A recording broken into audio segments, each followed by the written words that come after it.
இடம் பொருள் நேயர்களுக்கு வணக்கம். இந்த வீடியோவில் என்ன பார்க்க போறோம் அப்படின்னு பார்த்தோம்னா, இன்றைய நாளில் கிடைச்ச தமிழ் சினிமா பத்தின எக்ஸ்க்ளூசிவ் கலெக்டிவ் அப்டேட்ஸ் தான்ப்பா ஒரு கலெக்ஷனாக பார்க்க போறோம். ஃபர்ஸ்ட் என்ன அப்டேட் அப்படின்னு பார்த்தோம்னா, கருடன் அப்படிங்கிற படம்ப்பா. சூரி இருக்காருல, அவர் நடிச்சு உன்னி முகுந்தன், சசிகுமார் இவங்கெல்லாம் ஒரு கேரக்டர் பண்ணியிருக்காங்க. ரெண்டு பேரும் அவங்க ரெண்டு பேருக்கு கொஞ்சம் ஸ்மால் கேரக்டர் தான். சூரி தான் மெயின் லீடா பண்றாரு அப்படின்னு இருக்க. இந்த படத்தோட ரிலீஸ் மேல இருக்க போகுது அப்படிங்கமா சொல்லியிருந்தாங்க. May 35 அப்படிங்கறத கன்ஃபார்ம் பண்ணியிருக்காங்கப்பா. எஸ், May 35 இந்த மாசமே ரிலீஸ் ஆக போகுது அப்படிமா சொல்லியிருக்காங்க. ஸோ எப்படிப்பட்ட படமா இருக்க போகுது, சூரிக்கு லீடா பண்ற இந்த படம் அப்படிங்கிறத வெயிட் பண்ணி பார்த்துடலாம் அப்படிங்கிறது தான். இதுக்கு அடுத்ததான் என்ன அப்டேட் அப்படின்னு பார்த்தோம்னா, சூர்யா 44 இருந்து ஒரு அப்டேட் வந்திருக்குப்பா. சூர்யா 44 இருந்து என்ன அப்டேட் அப்படின்னு பார்த்தோம்னா, இந்த படத்தோட மியூசிக் டைரக்டரா சந்தோஷ் நாராயணன் கமிட் ஆயிருக்கிறாங்க. ஒரு முக்கியமான ரோல்ல ஜோஜு ஜார்ஜ் நடிக்க போறாரு அப்படிங்கிற சொல்லியிருக்காங்க.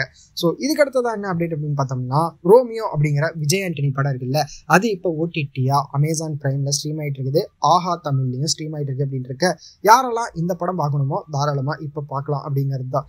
இதுக்கு அடுத்ததான் என்ன அப்டேட் அப்படின்னு பார்த்தோம்னா, கல்வன் படத்தோட ஓடிடி ரிலீஸ் அப்டேட் கிடைச்சிருக்குப்பா. படத்தோட ரிலீஸ் ஓடிடியா எங்க இருக்க போகுது அப்படின்னு பார்த்தோம்னா, டிஸ்னி பிளஸ் ஹாட்ஸ்டார்ல இருக்க போகுது. May 14 அப்படிங்கமா சொல்லியிருக்காங்க. இன்னொரு 3 நாட்கள்ல இந்த படத்தோட ஓடிடி ரிலீஸ் இருக்க போகுதுன்னு சொல்லியிருக்காங்க. ஸோ எப்படிப்பட்ட படமா இருக்க போகுது அப்படிங்கிறத, ஓடிடியில எப்படி இருக்க போகுது அப்படிங்கிறத வெயிட் பண்ணி பார்த்தரலாம் அப்படிங்கிறது தான். இதுக்கு அடுத்ததா Thalapathy 68 the greatest of all time படத்துல இருந்து ஒரு அப்டேட் கிடைச்சிருக்கு. படத்தோட ஆடியோ லான்ச் மலேசியால நடக்கிறதுக்கு பிளான் பண்ணிட்டு இருக்கிறாங்களாமாப்பா. எப்படி இருக்க போகுது அப்படின்னு தெரியல. லாஸ்ட் டைமே அப்படிதான் சொல்லியிருந்தாங்க. இருந்தாலும் மலேசியாவில் நடக்கல. லாஸ்ட் டைம் ஆடியோ லான்ச்சே நடக்கல.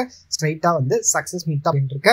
எப்படி இருக்க போகுது ஆடியோ லான்ச், மலேசியால ஏன் நடத்துறாங்க அப்படிங்கறதெல்லாம் வெயிட் பண்ணி பார்க்கலாம். கன்ஃபார்மா மலேசியா தானா அப்படிங்கறதையும் வெயிட் பண்ணி பார்த்துடலாம் அப்படிங்கிறது தான். ஸோ இதெல்லாம் தான் இன்றைய தமிழ் சினிமால கிடைச்ச எக்ஸ்க்ளூசிவ் கலெக்டிவ் அப்டேட்ஸ். இதெல்லாம் உங்களுக்கு பிடிச்சிருந்தது அப்படின்னா கமெண்ட்ல சொல்லுங்க. இதுல உங்களோட ஃபேவரட் அப்டேட் எது அப்படிங்கறதையும் கமெண்ட்ல சொல்லுங்க. இந்த வீடியோ பிடிச்சிருந்தா லைக் பண்ணிட்டு இந்த மாதிரி அப்டேட்ஸ் நீங்க தொடர்ந்து பார்க்கணும் கேட்கணும் அப்படின்னு நினைச்சீங்கன்னா மறக்காம சப்ஸ்கிரைப் பண்ணிருங்க. அப்பதான் நாங்க போற வீடியோஸ் உங்களுக்கு ரெகுலரா வரும்.